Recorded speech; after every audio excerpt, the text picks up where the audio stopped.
Another night and another week of racing action here on Green Flag TV. Welcome, ladies and gentlemen, back to the OMSRL Gold Series presented by Sim Racer Hub and to tonight's running of race number 11 here at the Darlington Speedway. My name is Ola Rambo, bringing you all of racing action from start to finish here on this fantastic Tuesday afternoon.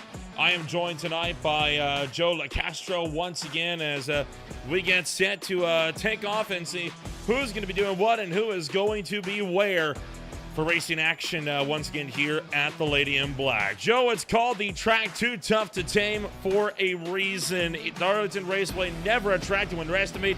It is, of course, NASCAR's first and oldest paved facility, and it's bound to be a fun ride this afternoon from South Carolina.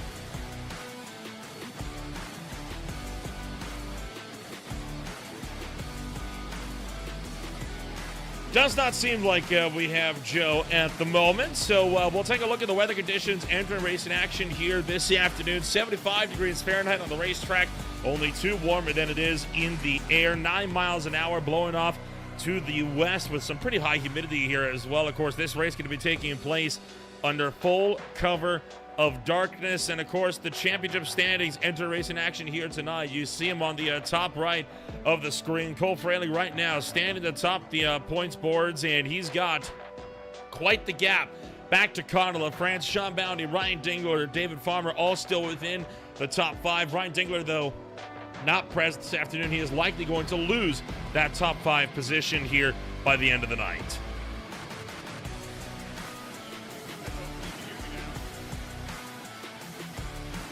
And well, James Silvers, Spencer Ray, Cody Anderson, Michael Garone, and Robert Peterson all still situated also within the top 10 as well. So plenty of action still yet to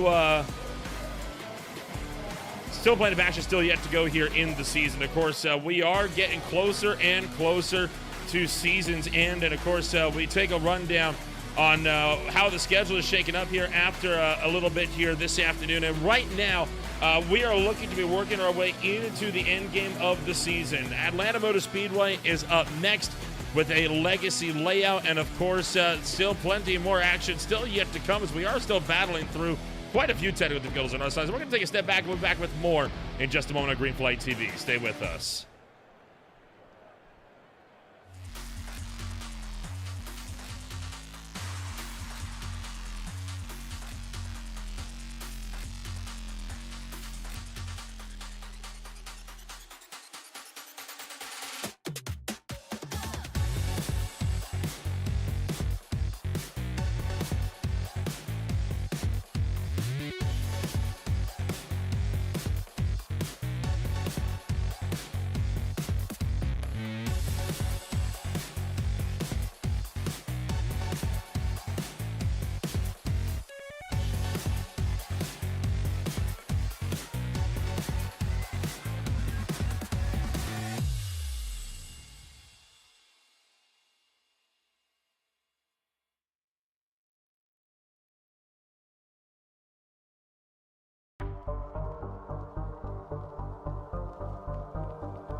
Well, we are back with the pre-race show here at the Darlington race. About 30 seconds left to qualify. And Joe, I believe now we finally have you back with us here. But again, the Lady in Black, the track Too Tough to Tame. It's a track with many names, and all of them have been very much well-earned over the course of the season. This race is set to be a fun one.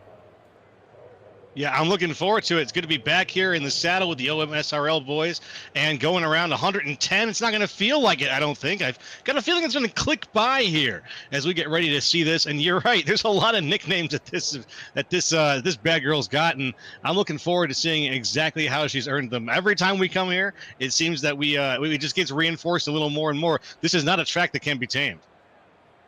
No, sir, it is not. And only one driver will be able to tame it here this afternoon. Who is that driver going to be? Well, we'll find out in just a few moments as the starting grid coming on up for racing action here this afternoon on Tuesday night. On pole position, it's Connor LaFrance for Eastern Stars Motorsports. He starts alongside Cole Freilich on the front row with the car chase at number 15. Throwback weekend, so a lot of drivers running some new looks here this afternoon. Row 2 on the grid, it's Robert Peterson with the Bonnell Motor Company Ford Mustang. He starts alongside the GG's number 22 of Albert Williams. Row 3, David Farmer with the Waynesville Tire, North Carolina, number 84. He starts alongside Cody Anderson. Row 4, it's going to be Sean Bound for Cornerstone Motorsports. He is alongside Justin Ray. From there, top 10 on the afternoon is closed out by James Silvers alongside the Busch Light number 6 of Spencer Ray.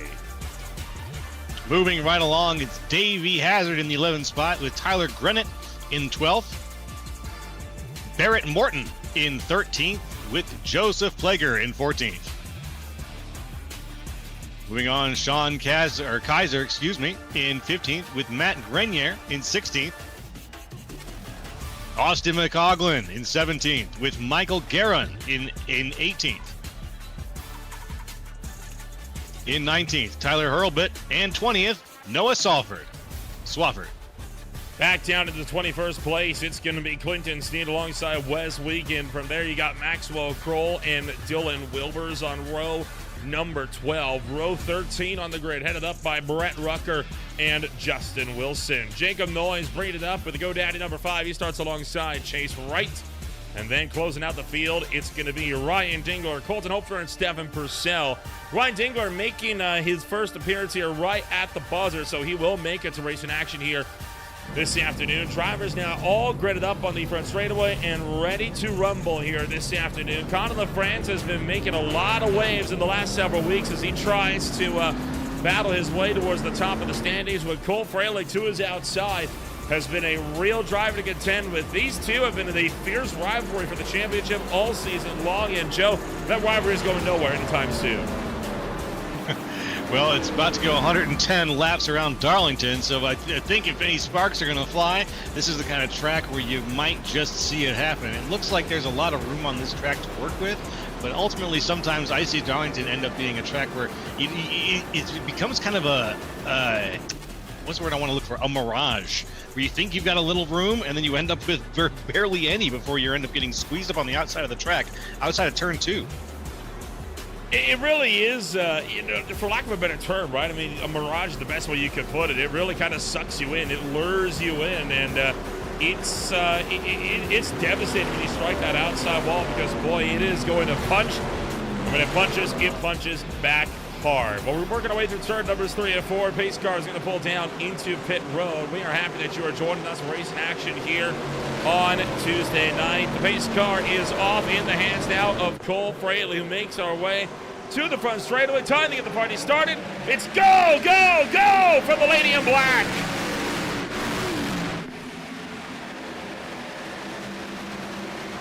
And a beautiful launch off the line for Connor LaFrance. Cole Freilich right behind him, as we see guys already sort of getting in line all the way back. It's barely too wide anywhere looking at the field right now. We got to go all the way back to about the 14th position, where Barrett Morton is getting passed right now by, it looks like, Morton loose right after I said his name. And he's going to be turned up into the outside wall. The number 10 of Joseph Plager gets in it as well, and the first caution comes out early on just lap number 2 of this race. Unfortunate news for Joseph Plager here this afternoon, and well, he is going to be having a rough ride with that number 9. That car coming all the way out from the ye olden days, back when these drivers weren't racing on iRacing. So, boy, it's tough, though, to find yourself getting caught up in a mess this early on. Let's take a look back and find out what happened to Barrett Morton. This is coming down into turn number 3. And he's got Plager to his outside. He's going to chuck her in deep into turn 3. You mentioned he gets loose, washes up the hill, and just takes himself out across the nose of the Valvoline number 10. Yeah, I think I probably shouldn't have said anything. I was looking for trouble. First thing I was looking for was for somebody to have something to say, something that was newsworthy early in the race, and Barrett Morton delivered, unfortunately. Not the kind of delivery he wanted to give me, but it did give me some news. Yeah, just hit that bottom right on the seam, and That'll get you. Look at the number 5, though. Just able to shoot through the middle there. That was Matt Grenier managing to slip through the middle. This is on board with Grenier, what he saw. Just sneaks through down the inside. Yeah. Was getting swept up in any of those back and forth bounces that were occurring right next to him. Just enough speed to get right past that situation entirely. Now, one interesting tidbit that we see here as well, Joe, now that we are well into the race, several cars dropped to the back of the field early on. Noah Swafford, Justin Wilson, to name a few, that have dropped back towards the rear. Sean Kaiser was fading back early on. So quite a few drivers that started in the mid-pack were not very keen on staying there, and it does make you wonder if perhaps there was a bit of an incident off the restart that maybe had drivers looking a little bit nervous and thinking, you know what, I don't think so. I'd rather just start for the back and play it safe. It is Darlington, so it's one of the few tracks, right, where that could very well be a factor. I think you're onto something. My first thought when you mentioned those names and when we talked about them playing it back a little bit was just, oh yeah, they're just playing it safe. They're just going to watch their tires a little bit. That's the kind of crew that might be doing that kind of behavior. So hopefully, hopefully it's just that, and it wasn't actually an incident that we have to work that warded them off. But either way, it does seem like they're in a safe place for the long run of this race right now. This is the kind of race where you can pop off at the end safely. So if you want to just get there safely, I think that's a good goal.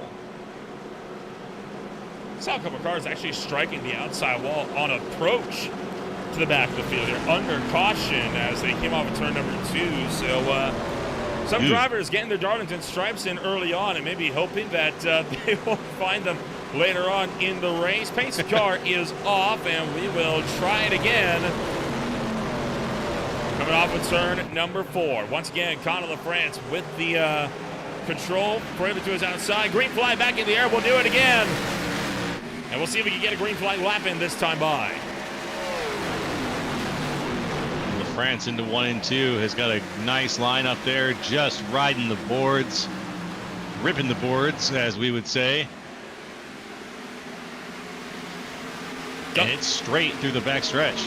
Double file all the way out of turn 2 and down the front back straightaway towards turns 3 and 4. Cole Freilich trying to keep some of that momentum going up on the top shelf.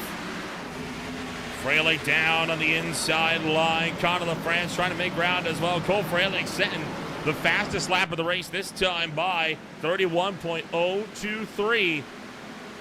And there's single file all the way back to Michael Garone, who was side-by-side with Austin McColgan and more.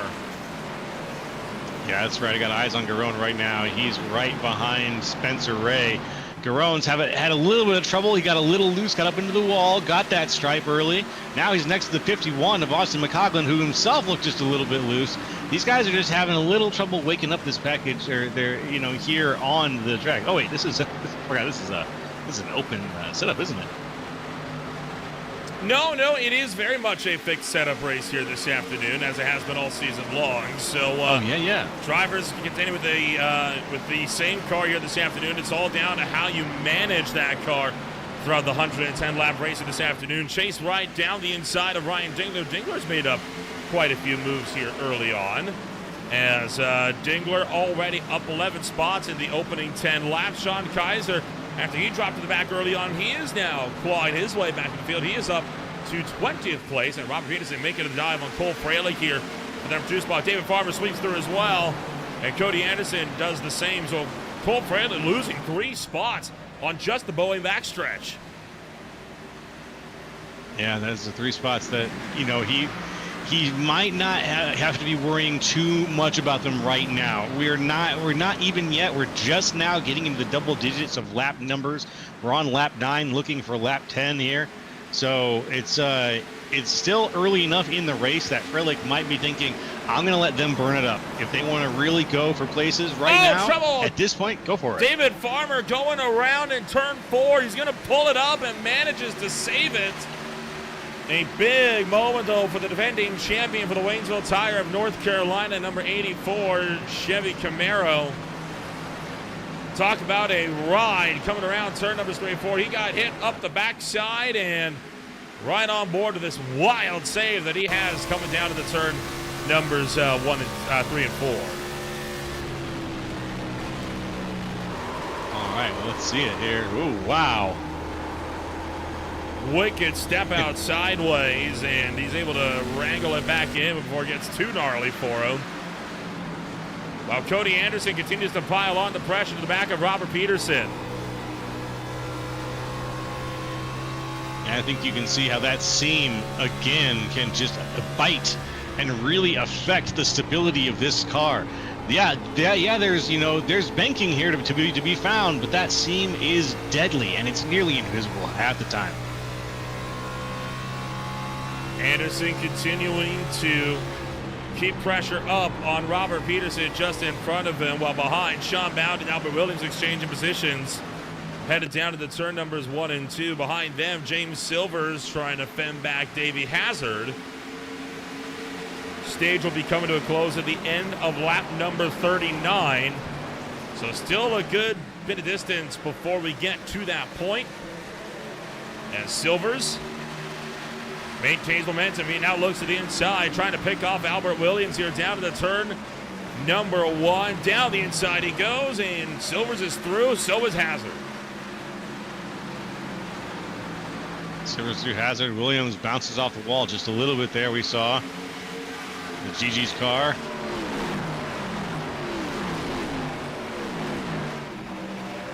Now it looks like it's going to be Hazard potentially trying to find a spot to make the pass. No, not enough momentum. Silvers is going to have a car length on him right now as they cross the line and go into 1 and 2. And take a look at this battle pack coming down the front straightaway here. This is for about 22nd on down. Joseph Plogger trying to fight it out with Wes Wiegand. He's also got Wilbers, Cole Hofner all under a tight blanket right behind him, trying to give him a hard time coming off the turn 2. Plogger looking to the inside of the number 2 for 22nd spot. He's going to send that one deep to the inside.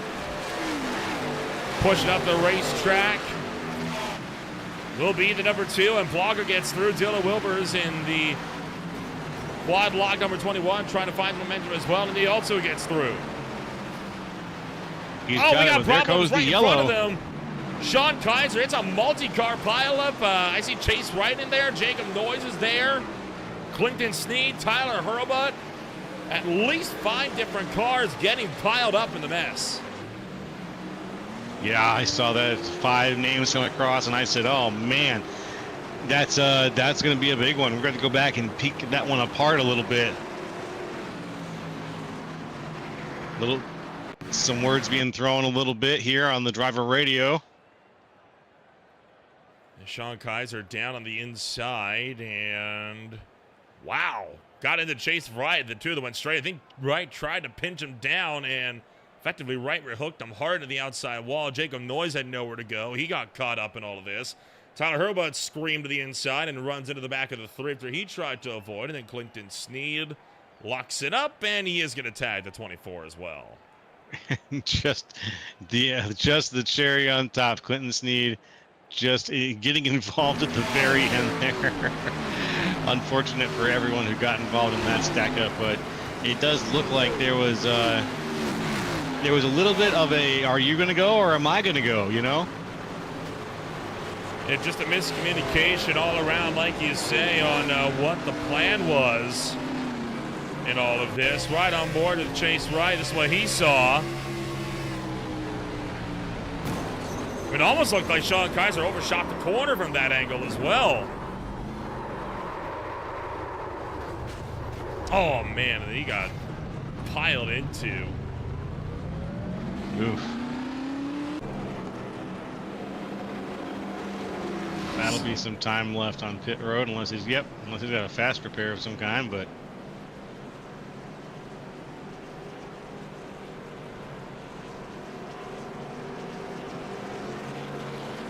Tyler Hurlbut is headed back on the racetrack. Sean Kaiser heading back out there as well. Joseph Plogger taking an extended stay in pit road. I'm going to be honest, I thought more cars would be down pit road this time by, but the top 15 continuing to stay out this afternoon, and that is likely due to only having 3 changes of tires in pit road, so they're probably going to want to use them around 25, 50, and 75. By the way, a welcome on board to the folks from the Mid-Atlantic Racing Series.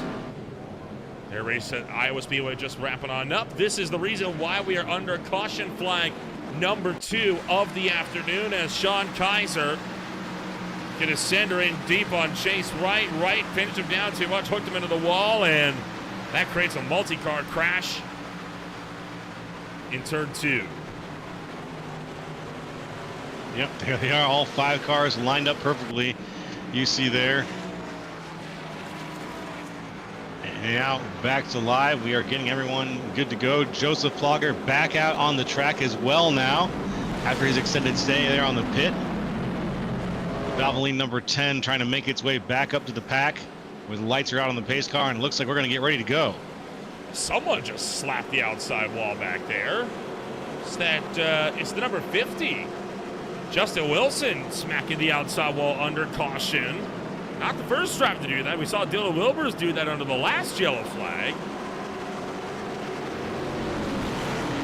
Frankly, I'm not quite sure what to make of it, but the pack will make their way around. It'll be lap 19 and 21 laps to go in the stage as Conor LaFrance gets set to jump on the loud pedal. Green fly back in the air. Michael Garone getting a little bit twitchy behind. And it's chaos in McColgan's turn from straight away. Around we go again. 4, 5, 6. It's the big one in turn 1 now. Yep. You take the number of cars we had, and we're no caution though. You doubled it. No caution, but no caution. Racing. We're somehow That's still insane. racing. Are you kidding me? No caution fly. We'll keep it green. I imagine a lot of drivers are going to be irate with that. No reason why that shouldn't. You know, we've seen in the last few months. So there we go. Caution flag does come out now. This is likely a result of the administrators throwing the yellow flag, and rightfully so, right? Because I don't see any other instances on the racetrack, but we've seen a lot of cases of inconsistencies on iRacing. This takes the cake. That is the worst example yet. Agreed. Absolutely seconded. I've seen in the last 2 weeks, I've seen some really insane examples of no yellows getting thrown. That was the absolute biggest example I've seen, where the craziest example I've ever seen.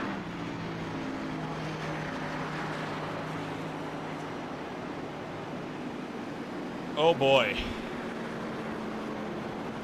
I mean, I'm sorry, but iRacing, it's been what? 3 months since this has been a problem? I don't know why they haven't gotten a handle on it yet. I genuinely don't. I mean, that is bad, though. I mean, that is... Take a look. It's already in progress. One car spun the tires. That just stacked up the whole pack. And it was complete carnage from there into turn 1. And then somehow, no yellow flag for a 9-car pileup in turn 1. I cannot believe that. Well, they're all looking like they're driving away to me. That doesn't mean anything. Take a look at up top. I got nothing. Right there. So it was McColgan. McColgan spun the tires initially, went into the wall, spun him again, went back into the wall. And unfortunately, Grenier tried to fill the hole. McColgan came back up the racetrack, turned him. Dylan Wilbers just escapes down low. Hurlbutt does not. Justin Wilson gets involved. Wheaton gets involved. Noise piles in. Plogger gets into there. Clinton Sneed locks it down. He just avoids it by sliding to a stop. So we'll take a look at a couple different angles on this. And we'll look first aboard the number 50 car or the number 40. Well, this is on board McColgan.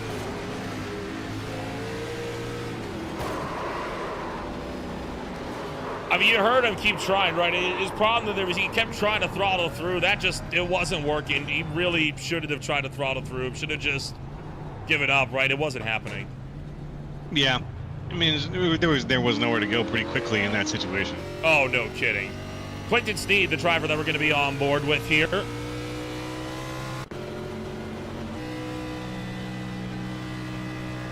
He was on approach to the incident.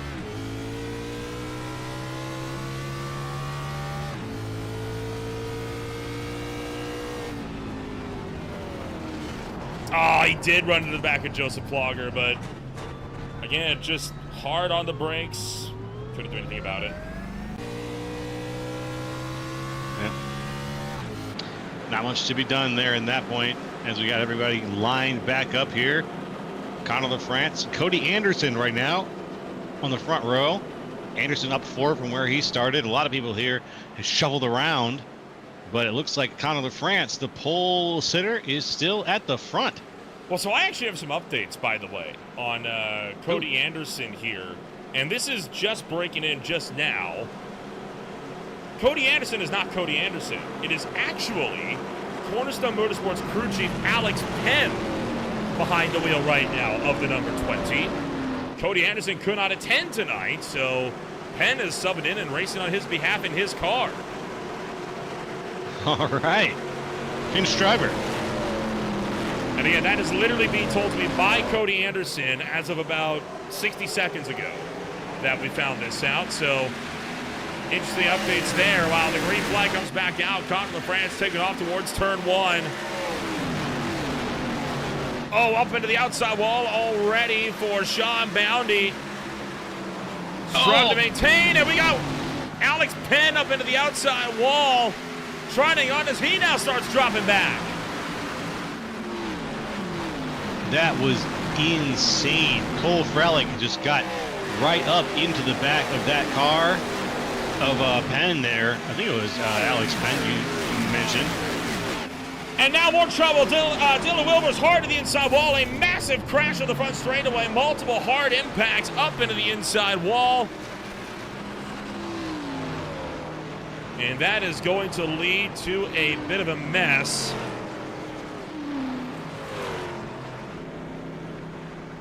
Tough break for several drivers as once again we slow it down. 25 laps in and we are racking the cautions up quickly. Yeah, bit of a bloodbath out there right now. Gotta say, Nolan, these guys are chewing it up.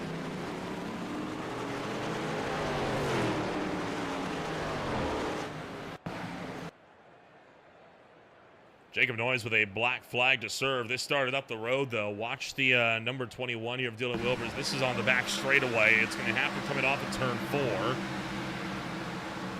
Chase Wright, the Carton City Performance number 32 is inside. So is Matt Grenier. And up top, is he going to get loose off of 4, or is he going to get taken out? No, he got taken out. That's the second car that Wright's gotten into tonight. Turned Matt Grenier around. And Wilbur smokes the inside wall, took out Sean Kaiser with the mess. And it was on from there. And that was the action at the back of the pack. There was at the very at the front also. There was that spin involving Frelick and it was Alex you mentioned. So headed down to the turn numbers 3 and 4 once again, and man, Wilbur's just getting turned, and again, just smokes that inside wall. Sean Kaiser lucky enough to avoid. Rough way to start racing action here tonight. Yeah, that's an understatement of the year. It's definitely been a rough, only 27 laps in to 110 lap race, and we are on about caution 4 right now and with about 2 or 3 big ones under our belt. You know, crashes involving more than 5 cars, some cases 6 cars or more. It's been a bit of like I said, a meat grinder, but let's just hope that it's, you know, actually doing the grinding. that we're going to get to a point where these guys all collectively agree, hey, let's ease it up a little bit and see if we can all figure out how to take this package around this track without losing it around these corners.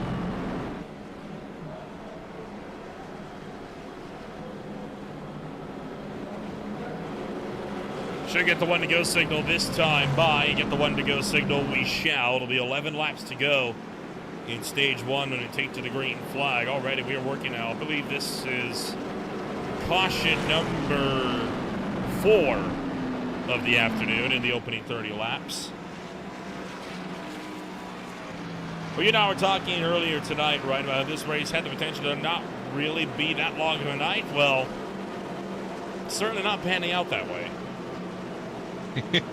Yeah, you got me there. It has become a bit of an opposite day situation here, and as it usually does whenever commentators start talking about how things are going to go, fate usually steps in to make it go the opposite.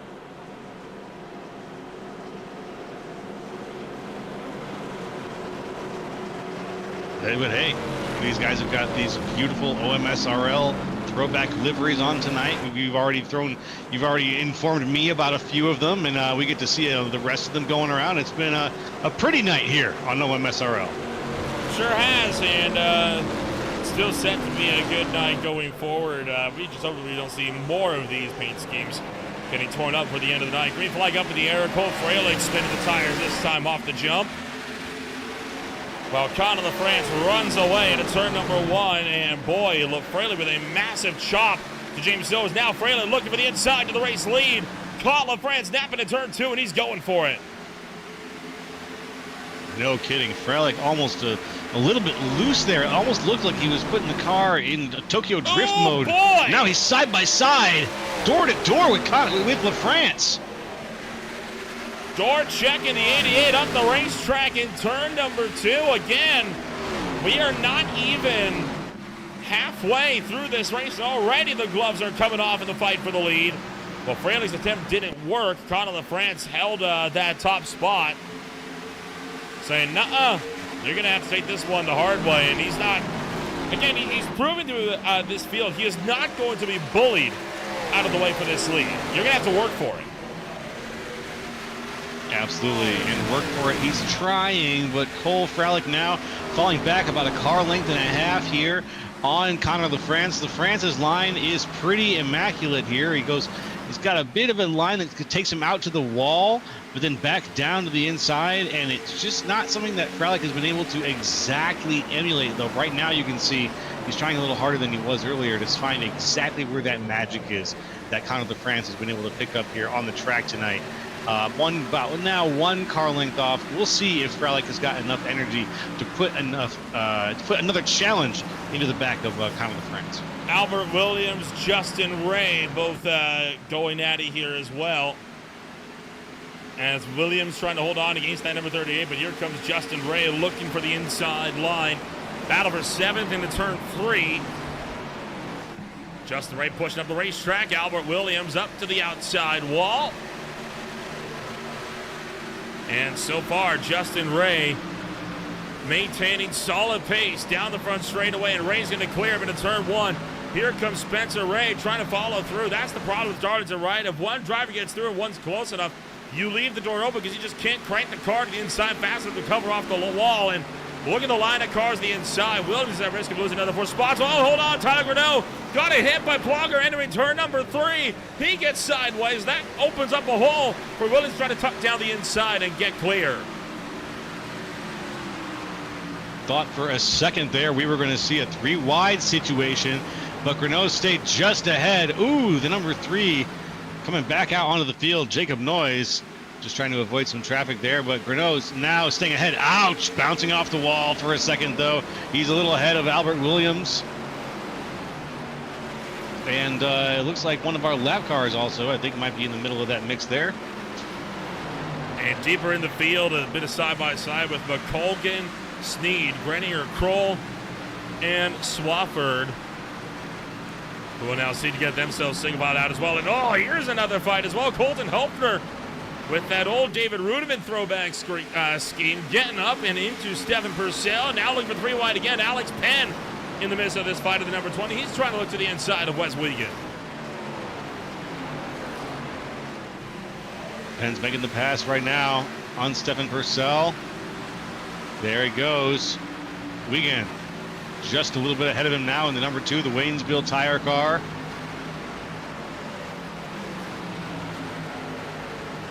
Let's see if he can make the moves necessary. Right now he's able to hold off Alex Penn. Yeah, Wes Wiegand doing a pretty good job of playing defense here, and another driver that's trying to play defense, David Farmer, trying to keep Tyler Grinnell from getting back around him. Farmer right now to the inside of Grinnell. He is playing offense, trying to get around the 81, and get around the 81 he shall. So Farmer slips through. He now will try to run down Albert Williams just up the road. Williams having quite a bit of effort ahead of him to try and fight his way around multi-time OMSRL champion Spencer Ray.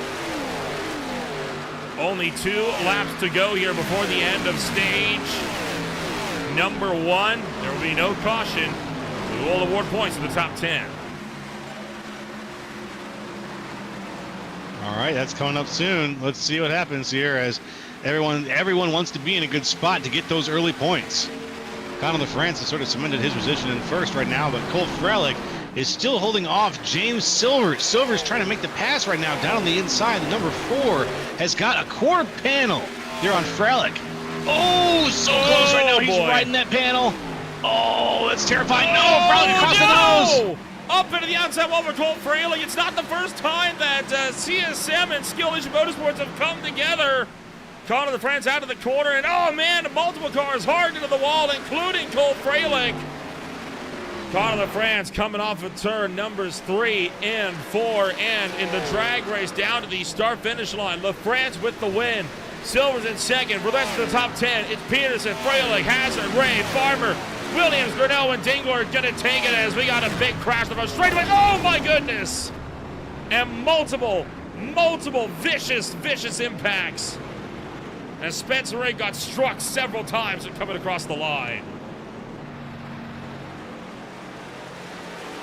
Oh, yeah, he got pin-cushioned a couple times there. Just, you know, when physics says it's your time, physics says it's your time. And I think that no amount of brake holding was going to keep him from going where he was going, unfortunately, for Spencer Ray. That was just an unfortunate situation for him. Ran into the back of Sean Bounty. This was all for stage points as Ray hit the back of Bounty, spun him down. He is going to go and pound the inside wall as well. But Spencer Ray arguably got the worst of it. He slid right back up the racetrack, right to the flag stand, and then here gets nicked by Wiegand, gets missed by Sean Kaiser. And looking like he actually managed to avoid getting hit more than I thought. The field did a great job to get around it with limited heads-up driving. But yeah, Ray just put the bump into the 34, and it was a move that completely backfired on him. Yeah. Oh, that is terrifying, and the fact that he didn't get punted around is incredible. Well, this will bring the whole field down pit road, and no surprises here.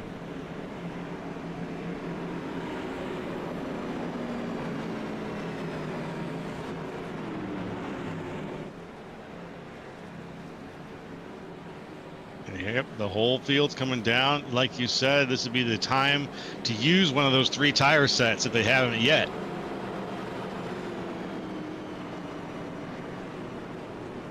I'm sure everybody at this point, you know, almost halfway through the race, you're going to be using that extra tire set.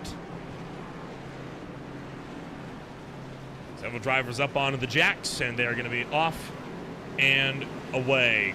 Caution flag is out once again, this time for a big crash right at the end of the stage. We'll take ourselves a quick step back and return with more in just a moment. Stay with us on Green Flag TV.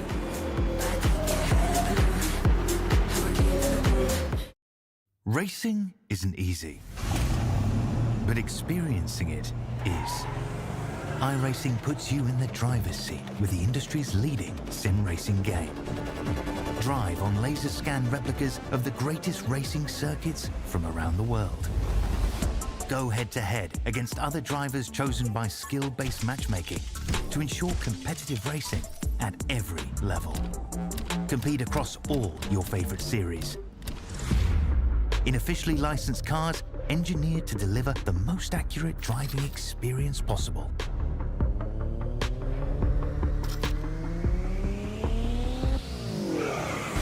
Join a race or host your own with players from across the globe. Race against the computer or in a league with friends. Feel the thrill behind the wheel. Visit iRacing.com.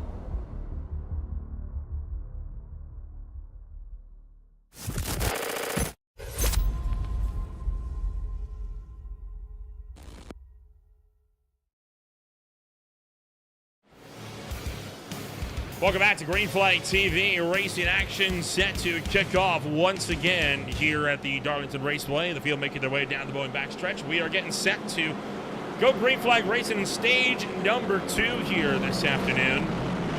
And this field going to get set for a good one. That's right, stage 2 of 2, and we're only seeing the yellow right now because we did have a bit of a dust up at the end of the first stage. We got down to the end of the stage there. Now we're coming to the line, though. Let's see what happens as stage 2 begins. Green flag back in the air. Barrett Morton hightailing off towards turn number 1. He, McColgan, Garone, 3 cars that did not come down pit road underneath that caution flag that came out at the end of the stage for a crash. Oh, Garone up at the outside wall. Heads up, everybody condenses.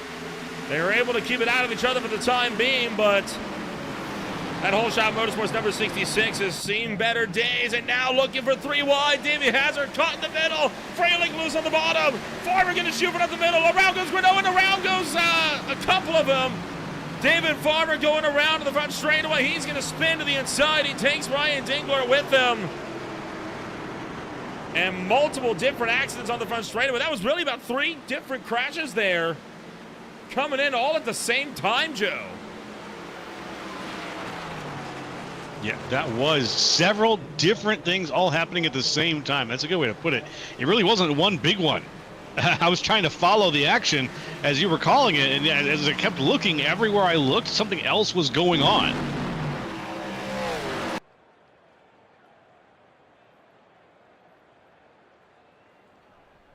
Let's check out the action here at the beginning. Albert Williams got loose and Greneau ran into the back of him. Nothing that Greneau did wrong there. He's going to go down and kind of tag off the inside wall. Then when all this is going down, David Farmer had a pretty big moment. And this, well, that was already in progress after the fact, is he took out Ryan Dingler as he spun down the racetrack. But he got turned up into the outside wall as a result of being 3 wide. And I'm pretty sure he pinched in the driver above him to kind of kick this off. Here's the 3 wide. Oh, Garone came off the wall and then got into it, but there's not a whole lot Garone can do in that situation, right? And quite a big hit into the inside wall there as well for David Farmer. We'll look at it from above. Yep. Got to get that top angle. I mean, look at it just how aggressively everybody's going to chuck it in here. You're going to see Williams get loose right there, and that's what stops with Greneau, and then, man. And Dingler thought he had it missed, and he never saw it coming. He went for a spin. He did a good job of keeping it off the inside wall, though. That could have been a lot worse than it ended up being for the 16. Yeah. Yeah, it's very true. About as good as it could have gone in that situation. And that's to say something, considering that he went for a spin. Ay, ay, ay.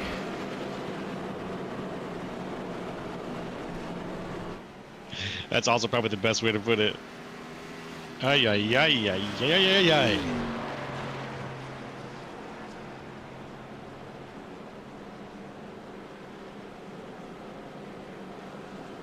These guys are learning quick the lesson of the track that it cannot be tamed.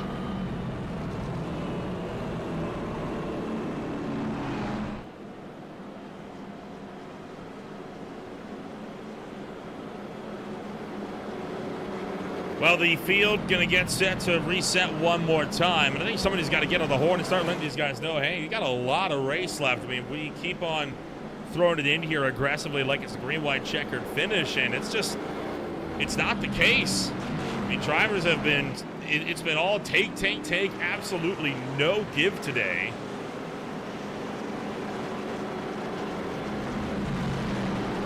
That's another excellent observation. No give. A lot of take. A lot of driving for position, just trying to claw for the lines. And that clawing, that extra driving, that just slight extra drive has gotten up and into the wheel wells of so many other cars around them, especially because we've got so many guys on this track right now. It's easy to get caught up in something, somewhere.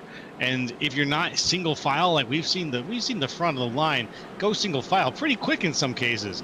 But if you're not single file and you're too wide, you're just essentially asking for trouble.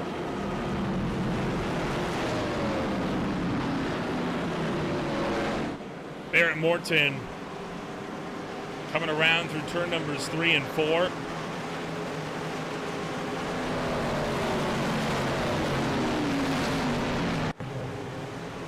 Into the restart zone. Morton jumps on the loud pedal. Green flag is back in the air. Austin McColgan and Connor LaFrance cruising into turn number 1 as well. McColgan started to check up down to the inside as he got a little bit out of control. Robert Peterson doing the same. We take to the back straightaway. Cody Anderson. Alex Pence still getting used to that bit of a name change tonight as he is alongside with Davey Hazard, and Hazard clears him into turn 3.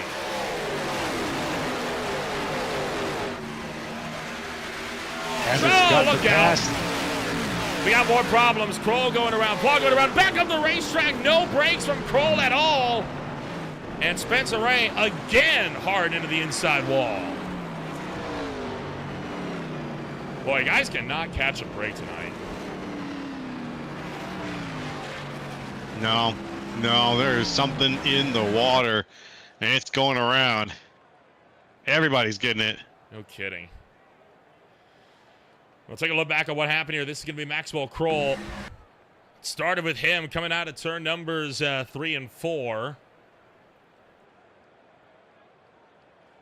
He has Clinton Sneed alongside with the Sim Racer Hub number 49 decked out in Home Depot colors. Kroll's just going to lose the back end all by himself. Nothing that Clinton Sneed did wrong there. In fact, Sneed actually managed to avoid it. Plogger, though, ran into the back of the 19, and that's what spins Joseph Plogger down into the inside wall. And then Spencer Ray looked like was already into the fence. And he's going to also smoke that inside wall.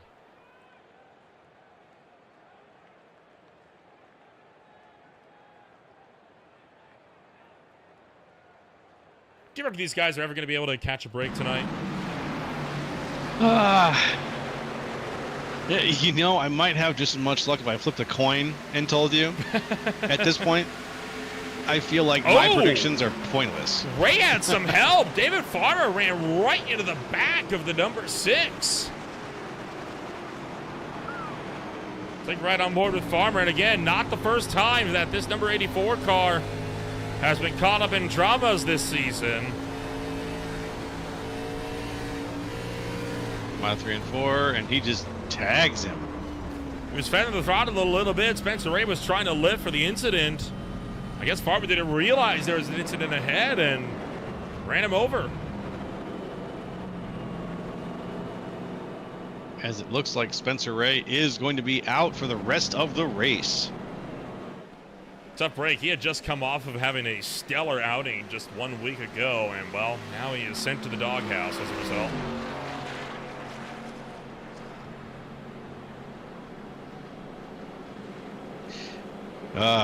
Shame that, as the lights are still on the pace car. It looks like we're getting things sorted out here at Darlington.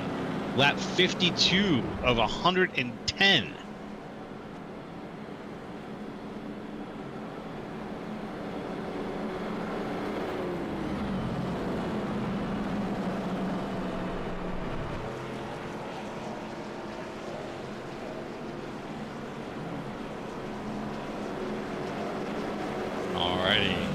Be it, I think, for the 1 to green situation. That's right. The lights are off of the pace car. You know what that means, folks. We're going to pop over to the edge of your seat, get your drinks ready, your popcorn ready, as hopefully we'll get some green flag racing going here.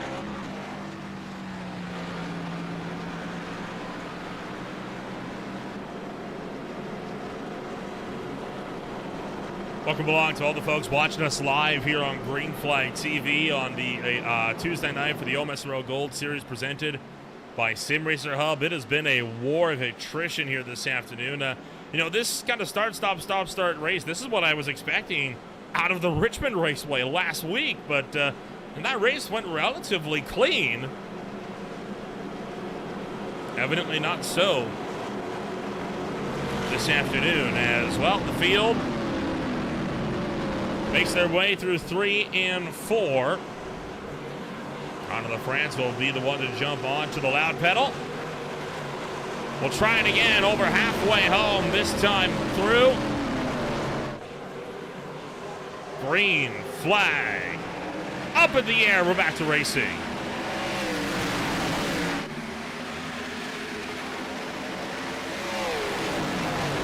And with that, Conor de France leaps out into the front.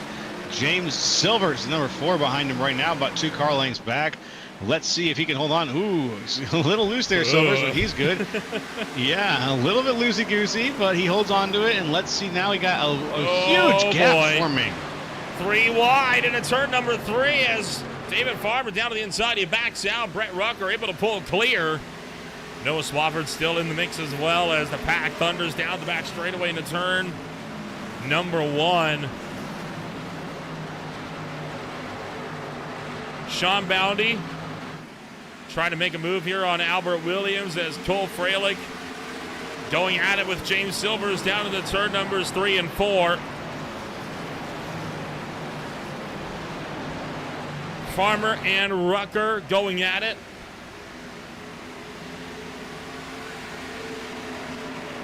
Joseph Plugger a little loose out of turn 4 behind. Look at these guys now doing a lot of single file racing. There's a little bit of 2 wide going on here and there where the challenges are being made, but oh wow, okay, that was a big hit. But for the most part, we're seeing a lot of single file racing, and I think that is going to be conducive, hopefully, to some green flag racing.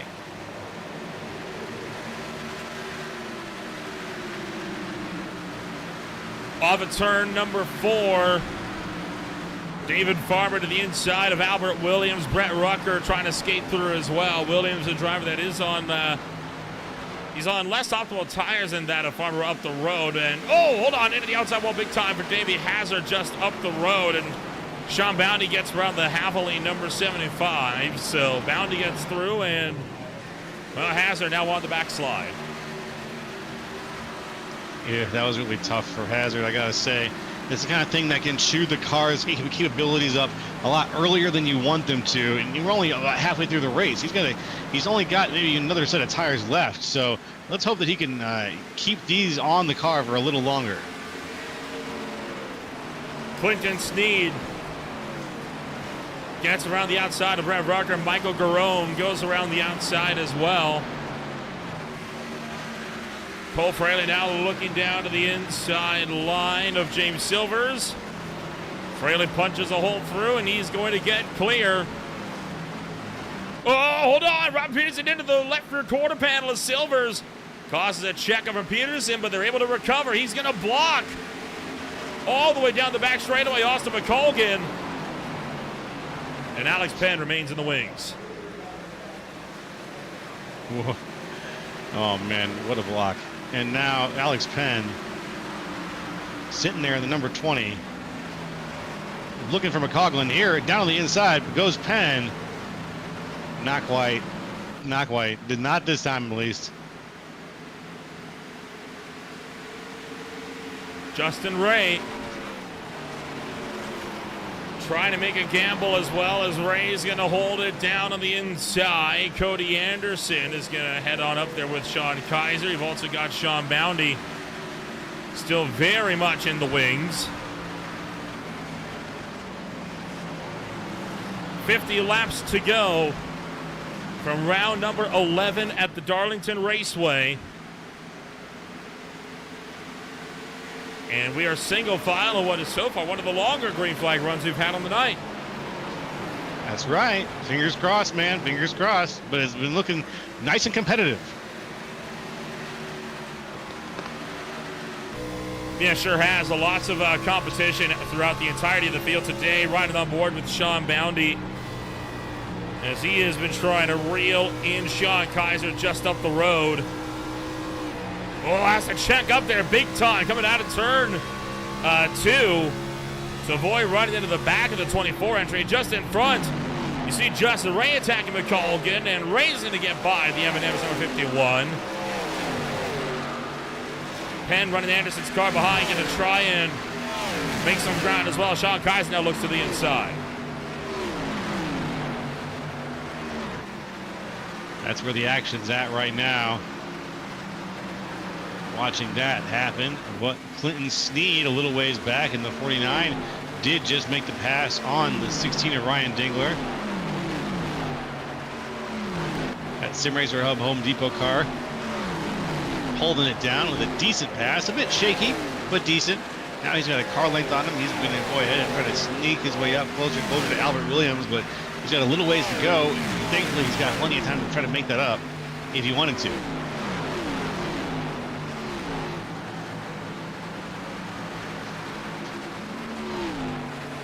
Single file all throughout the field here as Matt Grenier trying to attack Davey Hazzard into turn 3, and a successful attack for the number 5 as he pulls up across the nose of the 75. Tyler Grinnell maintaining some momentum down to the inside as well. Grinnell will find a hold. He slips through. Good work on Grinnell for maintaining that deal. Now we got David Farmer struggling for the rear end to catch up to Sean Boundy, while Sean Kaiser retains his own battles. He's down to the inside of Alex Penn, gives a bit of a door check in. Going to put that JGR machine up into the outside wall.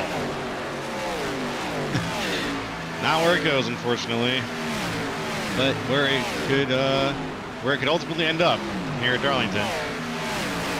Checking around here in the 2x2 situations that are going on again. We've got Michael Garone just ahead of Hefner and Dingler. Hefner down on the inside, trying to stay there. Right behind him, the 9, about to give him the shove a little bit. Barrett Morton, a little bit of a push on the 00, just to give him some space, and it worked out. Barrett Morton was leading the race earlier today. As a result of some lucky cautions falling his way, he has now since been mired all the way back in 18th place.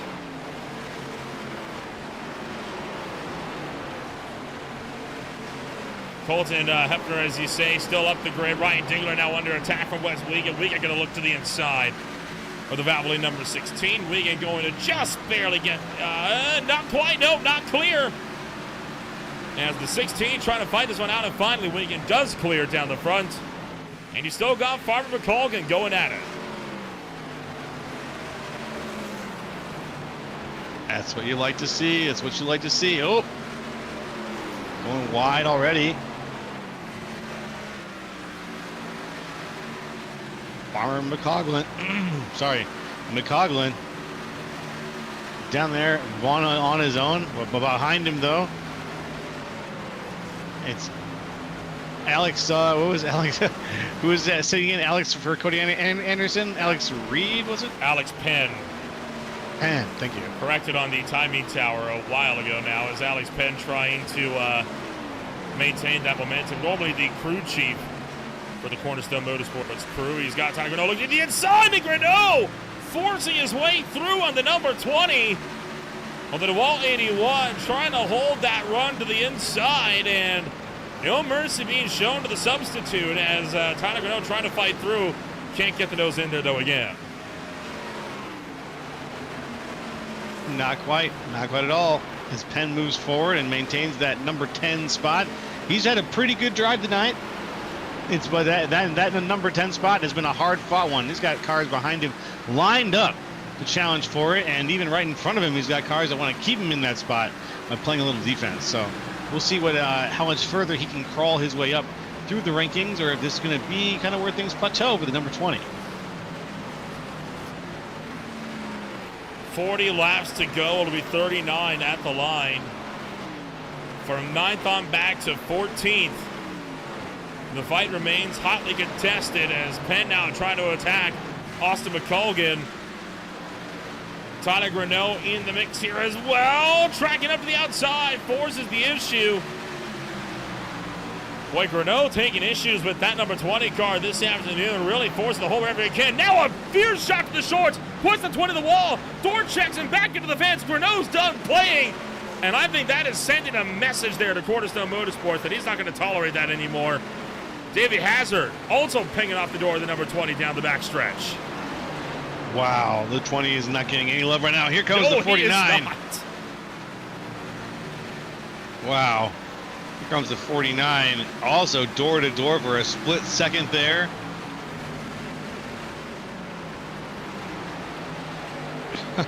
Oh, man. Not a lot of love for... I was just waiting for something else to happen. Yeah. Not a lot of love for Cornerstone Motorsports throughout the grid here this afternoon as Albert Williams catches the outside wall, and one by one, drivers are going to slip on through. Tyler Greneau takes the inside of Austin McColgan, makes up another spot. Good efforts there for Greneau, as he is going to put himself now up to 9th place. Again, up 3 positions from where he started racing action tonight. Clinton Sneed now trying to look to the inside of the number 20, and Sneed has gotten a little close to that number 20 earlier this race, although they've kept it clean for the most part, and Sneed getting loose will have to bring out behind Whole Shot Motorsports teammate Michael Garreau.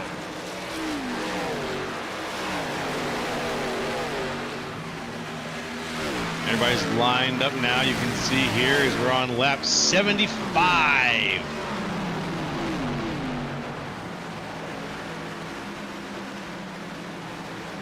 It's a nice smooth ride. We were still in competitive territory, but folks are starting to line up a little bit. Oh, maybe not. Now Wes Wiggin and Albert Williams both caught the wall, and they almost lost her on the back straightaway. Jacob Noyes in a fierce fight with these drivers as well. Noyes going to turn Wes Wiggin. They both save it coming out of turn 4 somehow, and Wiggin able to hold on. Woo. Good save, Wes Wiggin.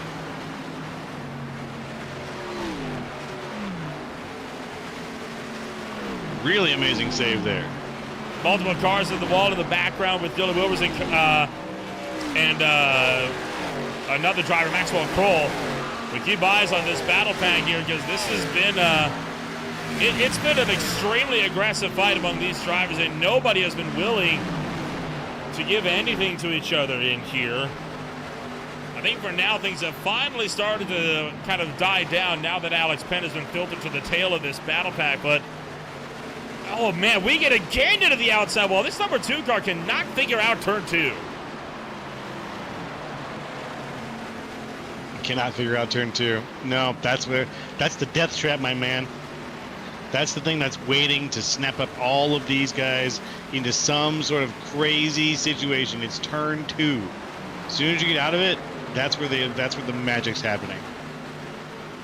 The exit. Colton Hepfner now looking down to the inside of Alex Penn. Set to try and make that move as Wes Wiggin clearing up from the backside here. And you still have Albert Williams also in the mix.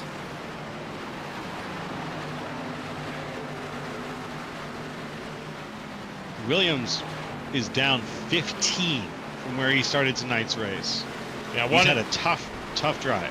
One of the big losers at the office today. And in fact, the second biggest one besides Spencer Ray, who lost 19. And Alex Penn is coming to pit road for what will likely be his final stop here of the afternoon.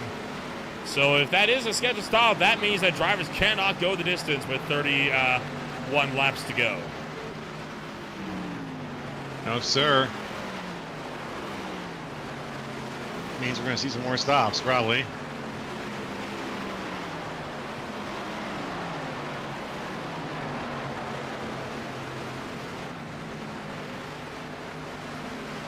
And stops, we get, one pit stop is going to convince somebody else to pit stop. So I think that you might see a little chain reaction here.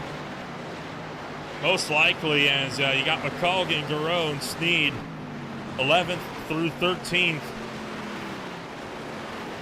All under a blanket behind. Hefner strikes the wall. Davey Haas will not go for the attack, though.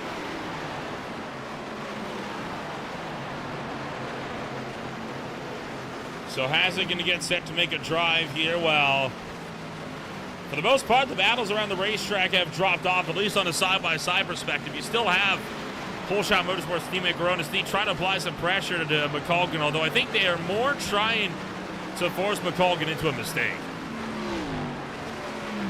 Yeah, there's a lot of pressure back there, but it does seem like the best option is just get close or just get within the back quarter panel and see if he makes a left or right that can just maybe really mess him up without messing you up too bad.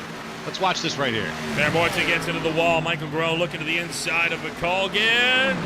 Can't get there. He was too far down the racetrack. Knew that if he tried to chuck it in there, he was going to wash up the track and take out McColgan. So Garone took the wise move. He backed out and he struck the outside wall. And that is part of the hazard of entry super low into turn one, right? It leaves you vulnerable because you're not able to get as good of a drive off the corners. If you mess up the entry, your exit's not going to be much prettier. That's very true. It's got to be, it ends up being a flow state from one end to the other. If you don't have a good start, you're just not going to have a good finish. Quite a few tracks, diamonding off the corners tends to be a bit of an option. Here, it's almost a necessity. How quickly those walls can fly up on you, especially if you're looking to attack from position. Exactly like Garone. He's here to the inside of McColgan this time. He's going to try to stick it out. McColgan trying to fend him off on the outside line. Near contact between the two. Sneed goes defensive, and now 3 wide. Down the front straightaway, and just like that, Garone's gone from attack for 1 to losing 2. And now he slams at the back of his teammate who checked him up into turn 1.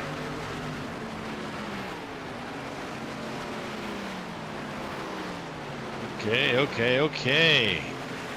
Eyes on the rest of this race here as we see who is up to what within the last. We're starting to get within sight of the end of the race, and this is where I want to see whose personality is really starting to snap into place here. Who's got a plan that they've had up their sleeve the whole time potentially that is starting to wake up their driving, and I guess we'll get a chance to see that as the night goes on. But let's see who's out toward the front right now. We got Conor LaFrance out by a long shot.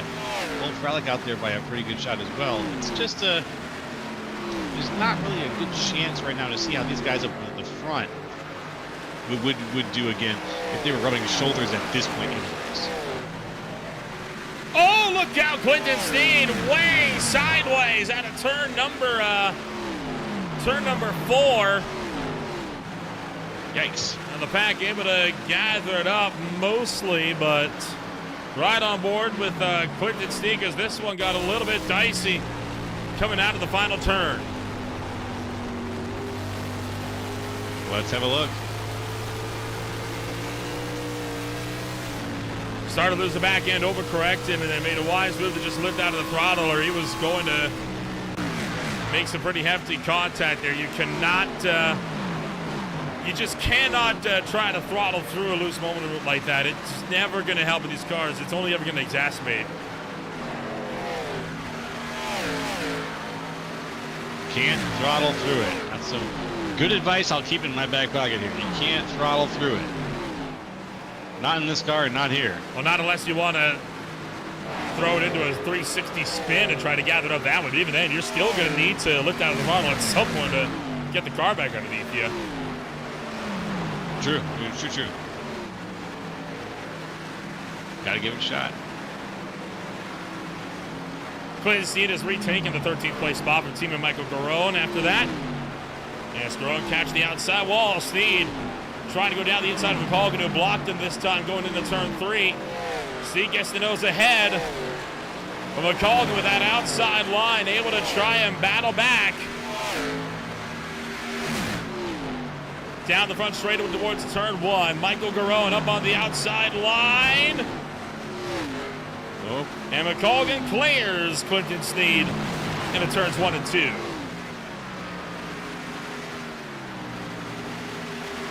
McCoglin out in front. Sneed just barely behind. Sneed now down the inside quarter panel. Looking for it. Is he going to turn Coughlin? Oh, he might. Touch. And behind them, it's also 2 wide, almost a 3 wide situation. Colton Hefner in the battle. So is Michael Garone. But that number 20 car not in the battle. He is a lap car having come down pit road. And just trying to battle his way on through. The problem is, remember how aggressive these guys were fighting him earlier? They're going to be doing him no favors in letting him back through. None. None at all.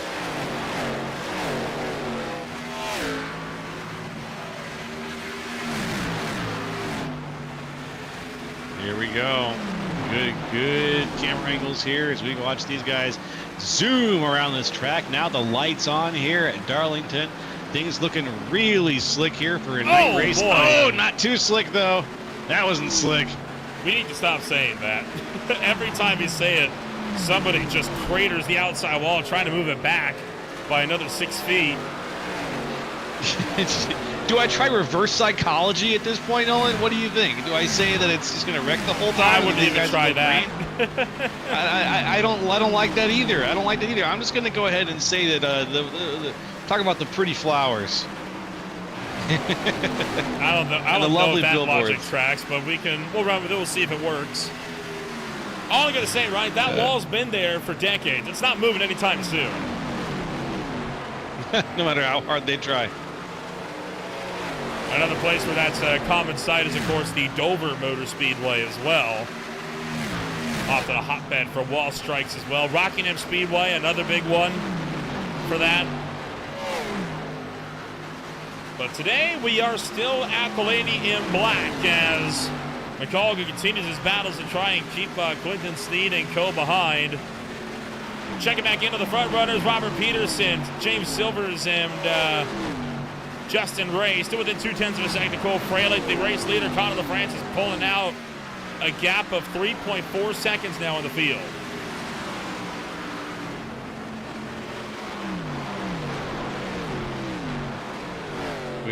We are 5 laps away from 100, which means we are just 15 laps away from the end of tonight's race.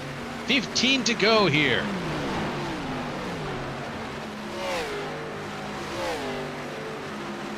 $15 laps the distance, and again, Clinton Sneed attacking Austin McColgan. Coming around to the front straightaway. This time, Sneed finally able to get the nose in front. Can he clear with the sand? No, he wasn't assertive enough, and Austin McColgan back around the outside line, going to drive right back around him. It's not good. Oh, here we go. Oh. Sneed and Wagon both getting up into the outside wall again. They're both able to pull it up. Cole Fraley, meanwhile, is in trouble because he's got James Silvers really pressuring. Robert Peterson is pressuring him as well. Fraley right now trying to hold on for a podium because he's trying to maintain that 40-plus point gap in the championship. He rips around the outside of Silvers, but Silvers trying to clear him down low. Not this time.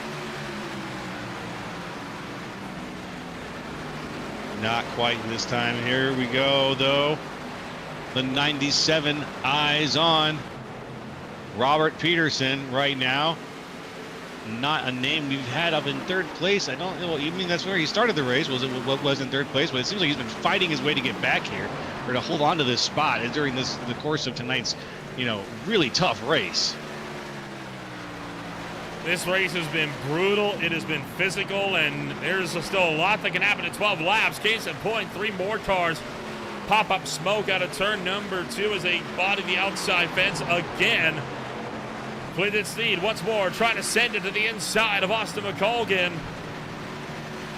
Oh, this time Sneed's loose. He's loose. He's back up into the outside wall. No, he pulls it back up. What a save once more for the 49. Ooh, what a save.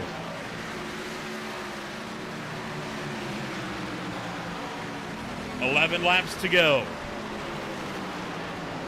Robert Peterson trying to fight his way around James Silvers.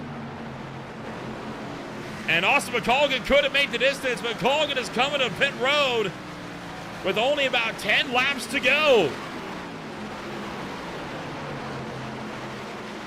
So that's pretty big news. That was one of the front runners. He was out on 72 laps in his stint, so he was, I think, one of the last drivers that we were waiting on to pit. No one else will have to come down. That's right. Austin McColgan, the last holdout. Oh, boy. Battle on here for fourth. Justin, oh no, here we go to the outside wall. Cole Fralick's been turned, spins to the inside. Justin Wilson just gonna miss him. Caution comes out with 9 laps to go. This changes the equation. Justin Ray sent it on Cole Fralick into turn 1, pushed up too deep. Fralick trying to get the move down to the inside. Ray slapped the wall and cleaned him out.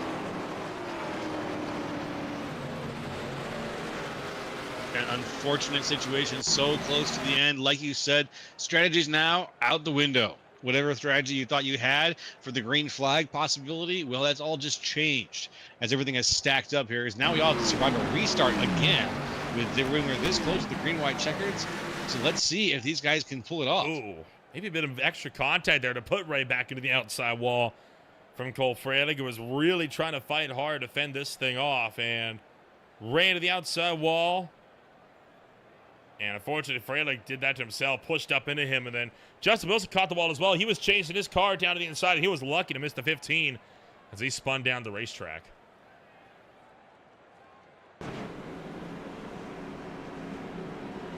Pit stops underway once again. Drivers will be using one of their last sets of tires available to them this race. And this is, again, going to shake up the equation here.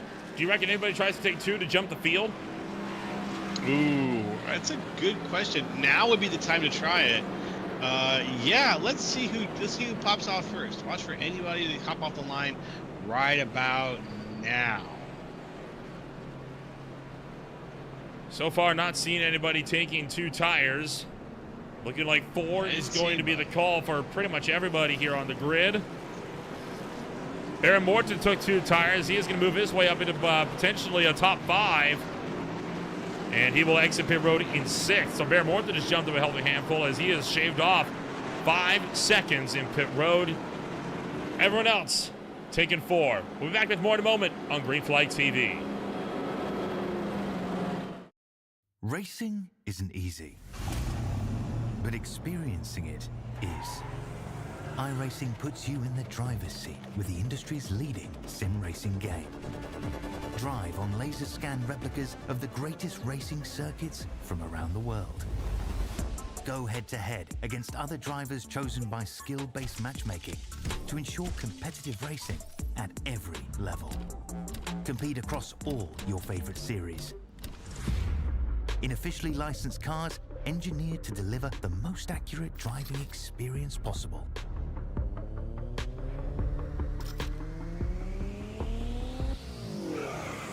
Join a race or host your own with players from across the globe.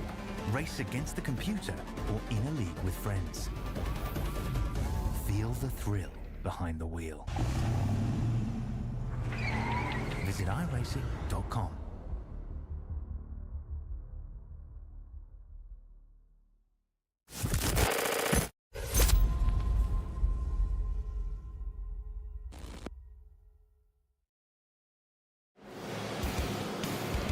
Welcome back to Green Flag TV. We are just about set to go for the final 6 laps of racing action tonight.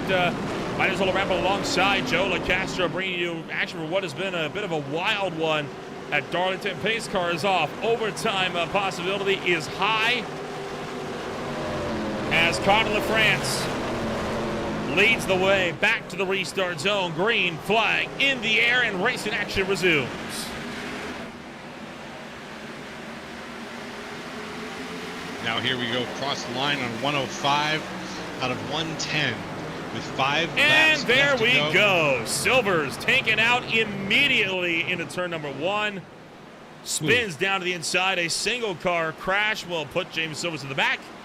And we're under caution now. I don't think we'll go to overtime. I think we've got the chance for one more natural restart here, but we're not far away from it. Oh, you really think so? I think with 4 to go, they're going to put us on the overtime. We'll see. Reckon? Yeah, I got a feeling that we're going to get 3 laps, and they're going to be like, 3 laps? You can't restart a race with 1 lap to go. We'll take a look here, and Peterson pretty much just straight lined it right into the side of Silvers and took him out. It's pretty blatant if you ask me, at least from a first glance.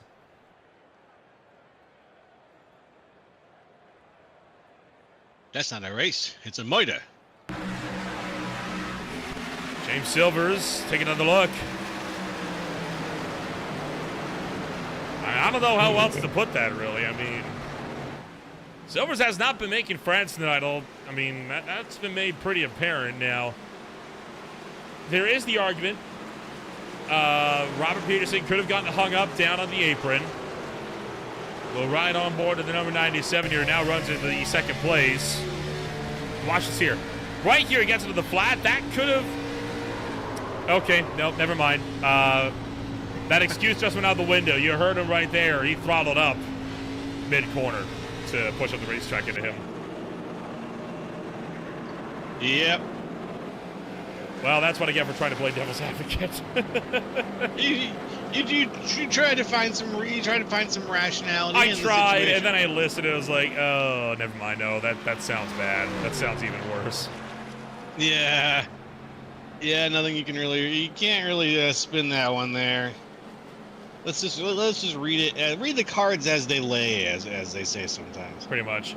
The facts are there. What you make of them? Well, we'll leave that up to you. Roger that. Taking a look at the championship standings and how things have altered coming into the race tonight. Now, this is before factoring in stage points, but even before factoring in the stage points, Conor LaFrance would have lost Cole Fraley would have lost over 10 points back to Conor LaFrance. This is a devastating points loss here for Fraley in the championship, because this reels LaFrance right back into the picture, because Fraley's all the way back in 8th. And you know he's going to be desperate to try and make up that ground once more to try and fight back. I would be too. If you knew that you were in that kind of situation where one race made that big of a difference, I would be in full fighting spirit. And confirmation, it is going to be a nat green-white checkered finish. A natural, so that means we're going to be restarted with 2 laps to go on regulation time. But the next yellow flag, we will officially be in overtime if we get one. Okay, well, your read was better than mine there. I would have sworn that we were going to end up with that situation, but it looks like things are okay for a natural checkered flag. Provided they make it to the white flag first, which based on what we just saw off the restart, that's a pretty big if. Yeah, that's a big if. A weighted coin flip if we're going to bring that analogy back up again. Pace cars off. Conor LaFrance with the lead of the race. He's in the catbird seat to go back-to-back from the Richmond Raceway and take 2 in a row. Peterson on the outside. Green flag in the air. 2 laps to go at Darlington.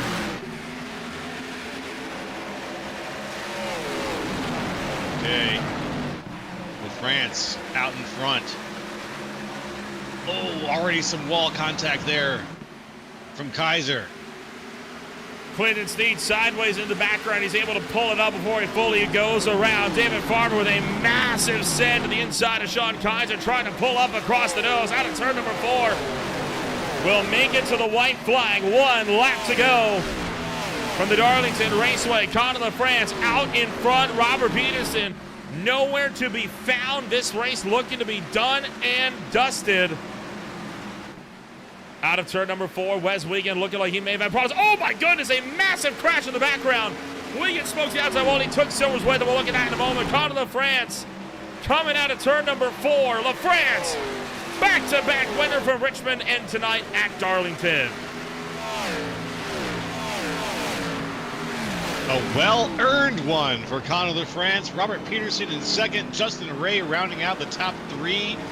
Well-earned, well-fought for all of them there. Conor LaFrance starting in first, ending in first, showing us how it's done racing here at Darlington. And we got to go back and unpack that last wreck there. You know, it's always when the real cavemen come out is when the white flag goes out. So let's see what happened. Bit of congratulations there from Tyler Greneau to his Eastern Stars Motorsports teammate. Bit of a roughhouse in there on the final lap between the two of them. You saw James Silvers was across the line and both front wheels were disconnected. He had absolutely no control over the car, save for the throttle. He was just trying to get this thing sorted, but for Conor LaFrance, a back-to-back winner here in the OMSRL Gold Series presented by Sim Racer Hub. A good night for the 88.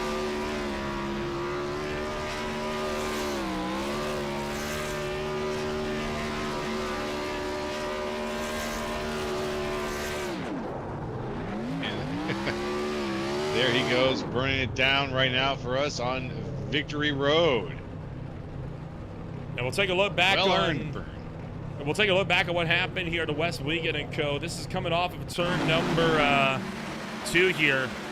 Colton Hefner turned Wiegand. He was kind of chasing the car, going around, got Alex Panda, then just took out James Silvers. So no intent behind that there as Silvers got turned back into the outside wall. And man, he got put through the ringer on the back straightaway. Maxwell Kroll spun to the inside wall and slammed into him. And it just kept on going as Silvers hit again up the backside by Wiegand. Entering turn number 3 to get a point in the right direction. And again, look at that, right front disconnected. And you'll see here, left front also disconnected. No control over the car as he just full throttled across the line. Just wanted to finish the race. You know, at that point, I gotta say, he just finished the race is kind of it's the mentality that I admire. I admire when you're in that situation and you just think, well, I'm just gonna get this thing across the line. I came here to race this car. I'm gonna race it to the finish of the race. Can't blame him for that either. We'll take a look at the official post-race results here in this afternoon from the Lady in Black. Conor LaFrance tames the track too tough to be tamed as Robert Peterson comes home number 2. Justin Ray back in 3rd. Kaiser in 4th, and it's Farmer, Fraley, Garreau, Morton, Grenier, and Greneau for the top 10. Breaking down the next one, the 11th, it's Hefner, Penn, Williams and Boundy. In 15th, it's Clinton Sneed. 16th, Stefan Purcell. Then Rucker, Wiegand, Kroll, and in 20th, James Silvers. Moving on back through the field to close out the pack, it's Ryan Dingler, Joseph Plogger, Austin McColgan, Noah Swafford, Justin Wilson, Jacob Noyes, Davey Hazza, Wilbers, Ray, and Wright. With the bottom 6 or 7 cars not finishing this race, Tyler Hurlbut brings up the rear of the field. Well, an intense drive will see us through to the checkered flag this afternoon, and we'll get a chance now to give a chit-chat here to the drivers that come home, numbers 1, 2, and 3 here at the end of the night. We'll start things off with Conor LaFrance, the driver of the number 88 car, coming home number 1 this afternoon. Conor back-to-back, and both finishes just as wild as the other one. You walked it off at Richmond, you walk it off again here at Darlington, but you had a 3-second gap. What were you thinking when you come to 9 to go and the caution is out? I wasn't really surprised. I was kind of game planning on having some type of overtime ordeal there, and we did. But throughout that whole run, I was kind of just skipping my way to the end there, hoping it would go green.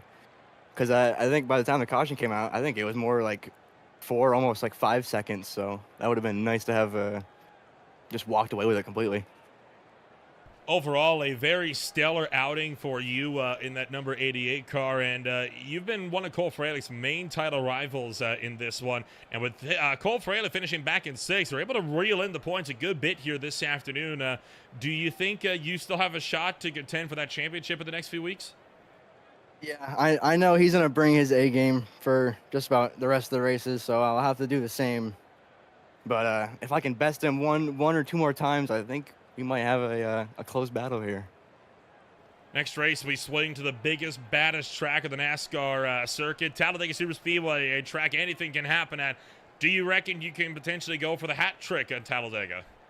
I'm hoping so, but I mean the winner is picked out of a hat, so we will have to see.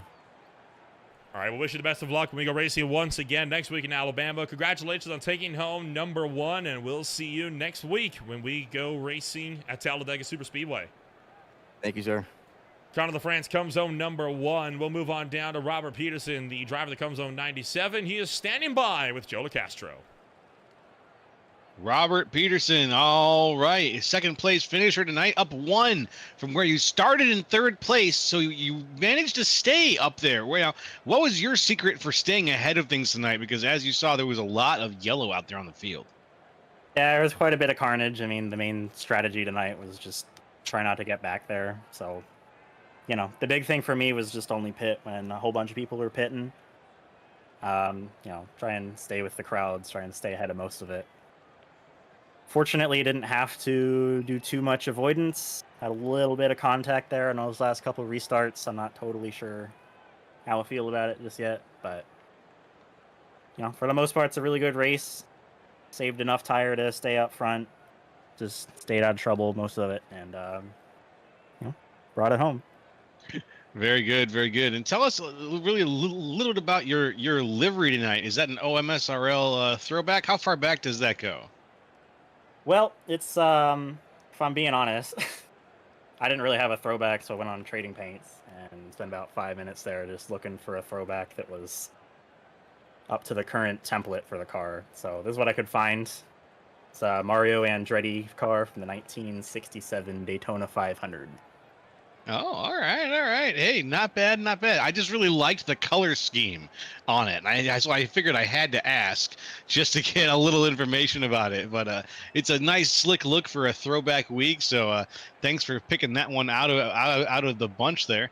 Was there? I just heard a question about Talladega. I'm going to go ahead and piggyback on that. Are you looking forward to, or are you a little more in fear of the situation of having to race at Talladega next week? Well, frankly, I'm not really in the points here, so we're just going to go at Talladega, have some fun.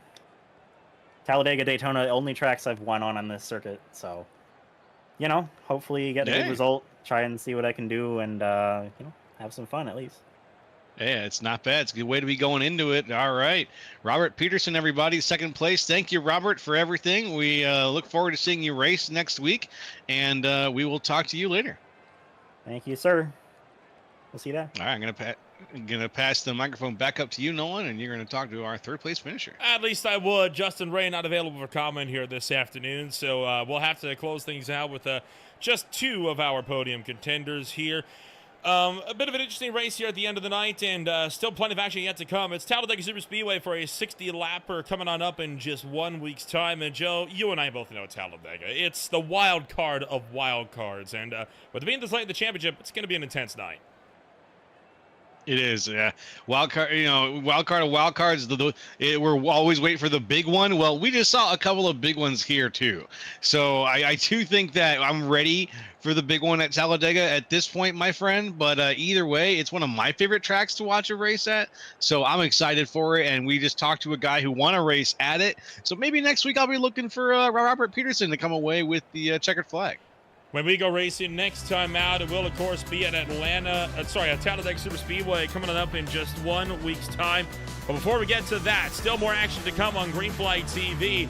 Tomorrow, October kicks off with the Premier Sim Racing Outlap Motorsports Truck Series with the final race of the round of 12 in their playoffs at the Charlotte Roval, alongside the Highline Diecast Collectible Speed Cup Series the day after as well. Avajo Seriously will be at Daytona for the season opener alongside the Zero Torque Racing League on Friday night. We saw the Mid-Atlantic Racing Series at Iowa Speedway earlier today. The SRA Gen 4 Series will be at Iowa this coming Saturday, with more action from the Blaze Metals ARCA Series, also from the Lady in Black, coming on up this Sunday as well. If you want to find out more about who we are, what we can offer you, check us out today at www.greenflightTV.com. As always, my name is Little Rampole. Thank you all so much for joining us alongside Joe LoCastro.